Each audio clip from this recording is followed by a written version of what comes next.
And it's Tuesday, and I'm Tom, fresh off a haircut. I want to talk to you a little bit today about just some events that are going on, so forgive me if I refer to my notes today. I want to make sure we get all the details right.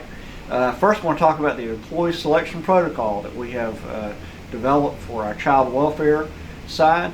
When we recruit people and we onboard them and hire them, we want to make sure that we are asking the right questions, that we're developing the right profile, so that we can get folks to work for us who will not only do a good job, but who will stay for the long term. And there is a online training in IOTUS, and if you're going to be involved as maybe checking references or doing an interview panel or as part of the hiring process in any way, we would ask that you please complete that online training by September 16th, and I'm sure Ramirez will put a little link there for you so you can be reminded of how to get access to that training. Secondly, we have teamed up with a group called Lexicon Strategies. They are really good at helping us spread the message about the Family First Prevention Services Act, which, as I've said so many times, is really going to be a game changer for how we do child welfare in Georgia. Really help us to put those services up front to try to keep children from coming into care unnecessarily and help families where they are and in their own communities. And Lexicon has a survey they've asked that we participate in to sort of get a baseline and sort of see what people think about this and what people need to know. And it was sent out to child welfare staff last week.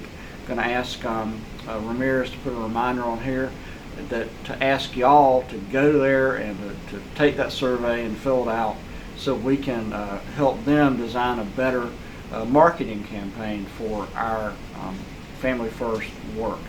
The third thing I want to talk about a little bit is the Child Abuse Prevention Plan. As I think I mentioned this a couple of times, this is the first time we have done the statewide Child Abuse Prevention Plan. It's not just something we do, it's something we do in combination with all the other agencies that serve children with Prevents Child Abuse Georgia. And part of what we've done is we are sending teams around the state to talk to both our staff, to our providers, and to the public about what they see as the needs of child abuse prevention in Georgia. So I know that, for example, this week, tomorrow there's one in Savannah, Thursday one in Augusta, one in Calhoun, and Thursday the 29th in Douglasville. I would really invite you, if you're in one of those areas, or if we're going to be all around the state, so please check the schedule. Ramirez is going to post the link to the schedule here on the video, and I would really appreciate it that if you have time to go out and talk about this with our roving team that's getting the information needed for this plan. If you have great ideas, or if you know somebody who has great ideas for preventing child abuse in Georgia, that you please help us by giving your input.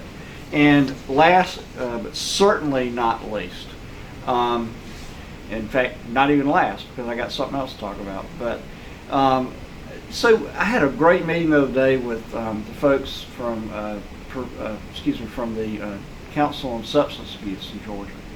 And following up on that conversation, it really occurred to me that our friends over at the Child Welfare Training Collaborative at Georgia State have a lot of good training that is available not only for us but for our partners in this work. It's free, it's online, it doesn't take very long to do.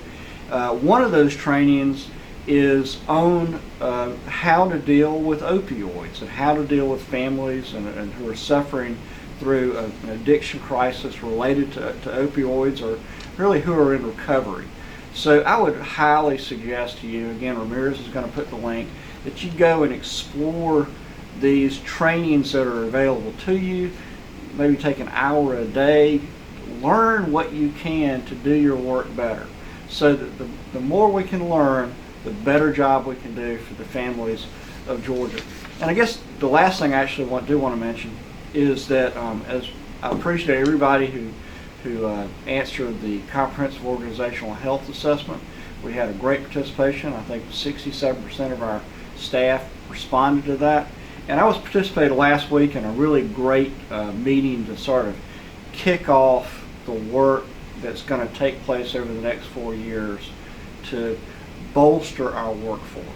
And in the meeting, we talked a little bit about mission and vision, not necessarily of the agency, but of what we're trying to do around the child welfare workforce. And I kind of came up with this, and I want to read it to you. And I think our mission and vision for our workforce should be something like that, for our workforce development.